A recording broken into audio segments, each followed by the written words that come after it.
আজ তৃণমূলের মহাসমাবেশ ৩২তম শহীদ স্মরণ এবং আলো ফুটতেই যে ছবি লক্ষ্য করা যাচ্ছে ২১-এর মন্ত্র ঘিরে কার্যত ঠিক থেকে ভিড় এবং কোথাও উঠছে অভিষেক বন্দ্যোপাধ্যায়ের সমর্থনের স্লোগান, কারোর বুকে আবার মুখ্যমন্ত্রী তথা তৃণমূল সুপ্রিমো মমতা বন্দ্যোপাধ্যায়ের ছবি এবং রাজ্যের সমস্ত জেলা নেতা কর্মী এসে পৌঁছেছেন ধর্মতলার ২১শে জুলাইয়ের সভামঞ্চে। এবং গতকাল থেকে আমরা যে ছবি লক্ষ্য করছি যে জেলা থেকে বহু মানুষ, হাজার হাজার কার্যত মানুষে তারা কর্মী সমর্থকরা তারা আসছেন শহরের উদ্দেশ্যে এবং আজ ২১শে জুলাইয়ের আলো ফুটতে কিন্তু বহু মানুষ এসে পৌঁছেছেন কলকাতা এবং ধর্মতলা থেকে সরাসরি রয়েছেন আমাদের বিশেষ প্রতিনিধি দেবজ্যোতি ঘোষ। দেবজ্যোতি, ২১শে জুলাই বরাবরই কর্মী সমর্থকদের কাছে একটা আবেগের বিষয়, কারণ মুখ্যমন্ত্রী মমতা বন্দ্যোপাধ্যায় তথা তৃণমূল সুপ্রিমো মমতা বন্দ্যোপাধ্যায় একাধিক বিষয়ে বার্তা দেন এবং আজকেও তিনি কি কি বার্তা দেবেন সেদিকেই মুখিয়ে রয়েছে কার্যত কর্মী সমর্থকরা। বহু দূর থেকে কর্মী সমর্থকরা তারা এসছেন। সেক্ষেত্রে আজকে কোন কোন ইস্যুতে তৃণমূল সুপ্রিমো বার্তা দিতে চলেছেন? দেখো জুহিতা, তোমার সঙ্গে যখন কথা বলছি তখন সেই পুতুল মুখোপাধ্যায়ের সে বিখ্যাত গান আমি বাংলায় গান গাই, সেই গানটি কিন্তু আজকের মঞ্চের যে প্রথম সঙ্গীত পরিবেশন হয়েছে তার থেকেই বোঝা যাচ্ছে মমতা বন্দ্যোপাধ্যায় আজকের এই মঞ্চ থেকে বাংলা, বাঙালি এবং বাংলা ভাষার যে অস্মিতা তার পক্ষেই তিনি সওয়াল করবেন। কারণ রাজ্য জুড়ে প্রায় কয়েক হাজার এ রাজ্যের পরিযায়ী শ্রমিক, তাদের কিন্তু বাংলা বলার অপরাধে তাদের বাংলাদেশি সাজিয়ে দেওয়া হচ্ছে। সেই জায়গাতেই মমতা বন্দ্যোপাধ্যায় এটিকে রাজনৈতিক হাতিয়ার করতে চাইছেন, অর্থাৎ বাঙালি মনকে জয় করার জন্য মমতা বন্দ্যোপাধ্যায় এই বক্তব্য কিন্তু আজকে মঞ্চ থেকে রাখতে পারেন। ইতিমধ্যেই কিন্তু ধর্মতলা চত্বর তৃণমূল কর্মী সমর্থকদের একেবারে দখলে চলে গেছে। সেই জায়গাতে কড়া নিরাপত্তা ব্যবস্থা, আমার ক্যামেরা পার্সন সন্দীপ সোম যে ছবি দেখাচ্ছে, এখানে কিন্তু অ্যাম্বুলেন্সের ব্যবস্থা রয়েছে এবং এই পথ দিয়েই মমতা বন্দ্যোপাধ্যায়, অভিষেক বন্দ্যোপাধ্যায় সহ তৃণমূল কংগ্রেসের প্রথম সারির নেতারা, বিধায়ক, সাংসদ তারা কিন্তু এখান দিয়ে প্রবেশ করবেন। একেবারে নিশ্ছিদ্র নিরাপত্তা ব্যবস্থা, পুলিশের পদস্থ কর্তারা তারা কিন্তু রয়েছেন এবং ইতিমধ্যেই কিন্তু বেশ কয়েকবার এখানে পরীক্ষা নিরীক্ষা হয়েছে নিরাপত্তার কারণে। সেই জায়গাতেই আজকের এই মঞ্চ কিন্তু মমতা বন্দ্যোপাধ্যায়ের কাছে রাজনৈতিকভাবে অত্যন্ত গুরুত্বপূর্ণ। একেবারে ত্রিস্তরীয় নিরাপত্তা ব্যবস্থা, মমতা বন্দ্যোপাধ্যায়, অভিষেক বন্দ্যোপাধ্যায়, তৃণমূল কংগ্রেসের সর্বস্তরের নেতা কর্মীরা উপস্থিত থাকবেন। তাদের নিরাপত্তার কথা ভেবে শহীদ পরিবারের সদস্যরা রয়েছে এবং সমাজের বেশ কিছু মানুষ, বিশিষ্ট মানুষ তারাও কিন্তু উপস্থিত হবেন। অর্থাৎ মমতা বন্দ্যোপাধ্যায় আজকের মঞ্চ থেকে ২৬-এর বিধানসভা নির্বাচনের ৮-৯ মাস আগেই কিন্তু তিনি তার রাজনৈতিক যে পথ চলা ২৬-এর বিধানসভা নির্বাচনকে লক্ষ্য রেখে সেই দিক নির্ণয় কিন্তু আজকের মঞ্চেই করে দেবেন। অন্যদিকে অভিষেক বন্দ্যোপাধ্যায় তার সংগঠনের বেশ কিছু কথা হয়তো বলতে পারেন, তবে বেশ কয়েক বছর ধরে দেখা যাচ্ছে কেন্দ্রীয় সরকারের কাছে রাজ্যের প্রায় ২ লক্ষ কোটি টাকা পাওনা রয়েছে, সেই টাকা কিন্তু কেন্দ্রীয় সরকার দিচ্ছে না। আর্থিক বন্ধাত্ম তৈরি করার চেষ্টা করছে কেন্দ্রীয় সরকার। তা নিয়ে তৃণমূল নেত্রী মমতা বন্দ্যোপাধ্যায় একাধিকবার সওয়াল হয়েছেন। আজকের মঞ্চ থেকে সেই সুরও কিন্তু চড়াতে পারেন। সবচেয়ে বড় ব্যাপার জয়িতা, যে বিভিন্ন জায়গাতে যেভাবে বাঙালি অস্মিতাকে আক্রমণ করা হচ্ছে, উত্তম ব্রজবাসীকে যেভাবে তার বাংলায় বাড়ি অর্থাৎ তাদের কোচবিহারের দিনহাটাতে বাড়ি, কিন্তু আসাম সরকার তাকে এনআরসির নোটিশ পাঠাচ্ছেন। সেই উত্তম ব্রজবাসী তিনিও কিন্তু আজকে তিনি উপস্থিত হবেন এই ধর্মতলায় শহীদ স্মরণের যে মঞ্চ, সেই জায়গাতে কিন্তু মমতা বন্দ্যোপাধ্যায় বাঙালি এবং বাংলার অস্মিতার কথা যেমন বলবেন, তেমনি বাংলার প্রকল্পের টাকা কেন্দ্রীয় সরকার আটকে রেখে যে বাংলাকে আর্থিক বন্ধাত্ম তৈরি করছে তার দিক নির্ণয় করবেন।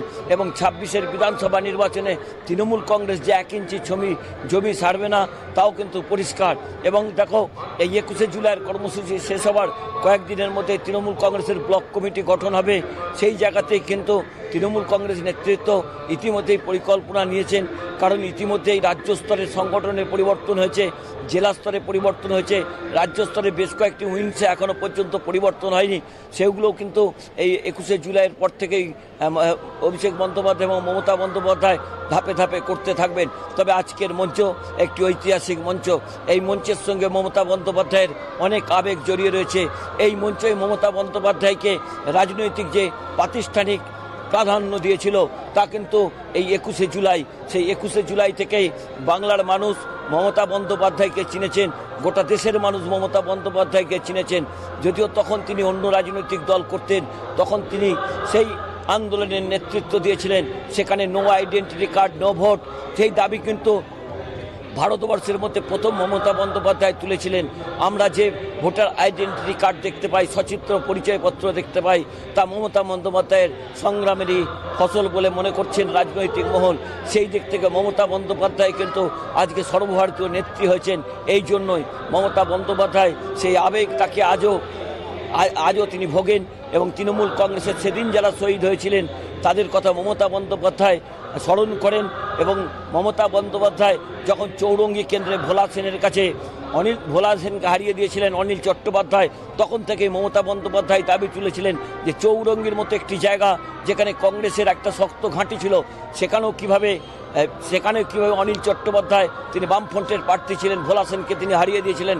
সেদিনই মমতা বন্দ্যোপাধ্যায় প্রথম দাবি তুলেছিলেন, অর্থাৎ সেটাই হচ্ছে 20 তারিখ ছিল, 20 জুলাই 1993। তারপরে 21শে জুলাই মমতা বন্দ্যোপাধ্যায় এই কর্মসূচি নেন, এবং যেখানটা আমি দেখাচ্ছি এখানটাই কিন্তু সেদিন 1993 সালের 21শে জুলাই রক্তাক্ত হয়েছিল। এখানেই বহু মানুষের মৃত্যু হয়েছিল রাস্তায় পড়ে পুলিশের গুলিতে।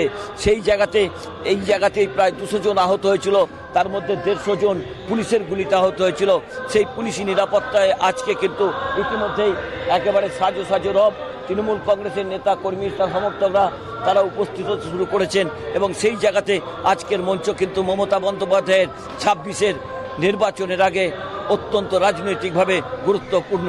জয়িতা, দেবজ্যোতি, আরো একটি বিষয় জানতে চাইবো যে 21শে জুলাইয়ের মঞ্চ থেকে আমরা দেখতে পারি যে প্রত্যেক বছর কোনো না কোনো চমক থাকে, সেক্ষেত্রে আজকের এই 21শে জুলাইয়ের মঞ্চে কি কোনো নতুন চমক থাকতে চলেছে?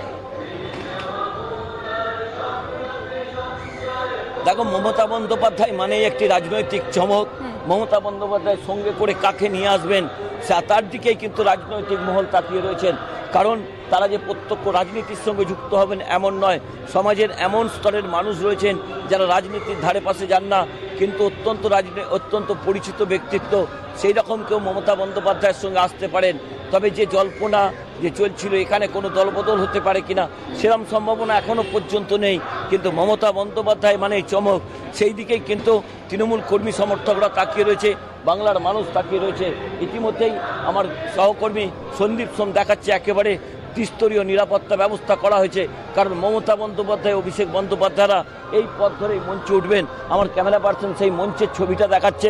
আমি এই মুহূর্তে দাঁড়িয়ে রয়েছি সেই ঐতিহাসিক 21শে জুলাইয়ের শহীদ স্মরণের যে মঞ্চ তৈরি হয়েছে সেই মঞ্চের পিছনে। তবে আজকের মমতা বন্দ্যোপাধ্যায়, অভিষেক বন্দ্যোপাধ্যায়ের কাছে একটা অগ্নি পরীক্ষা, যে 26-এর বিধানসভা নির্বাচনের তিনি আজকে আনুষ্ঠানিক প্রস্তুতি এই মঞ্চ থেকে ঘোষণা করবেন, কিন্তু কতটা সুখকর হবে তা কিন্তু সময়ই বলবে। জয়িতা, একেবারেই আজ দিনভর আমাদের নজর থাকবে এই সভা মঞ্চের দিকে। ধন্যবাদ জানাবো আপাতত দেবজ্যোতি। আমাদের সঙ্গে সরাসরি ছিলেন আমাদের বিশেষ প্রতিনিধি দেবজ্যোতি ঘোষ। যে ছবি আপনাদের সামনে তুলে ধরলেন দেবজ্যোতি, যে সেখানে কিন্তু ইতিমধ্যেই হাজার হাজার কর্মী সমর্থক এসে পৌঁছেছে, এবং দলনেত্রী মমতা বন্দ্যোপাধ্যায় এবং অন্যদিকে অভিষেক বন্দ্যোপাধ্যায় কি বার্তা দেন আজকে, সেই দিকেই কিন্তু নজর রয়েছে সকলের।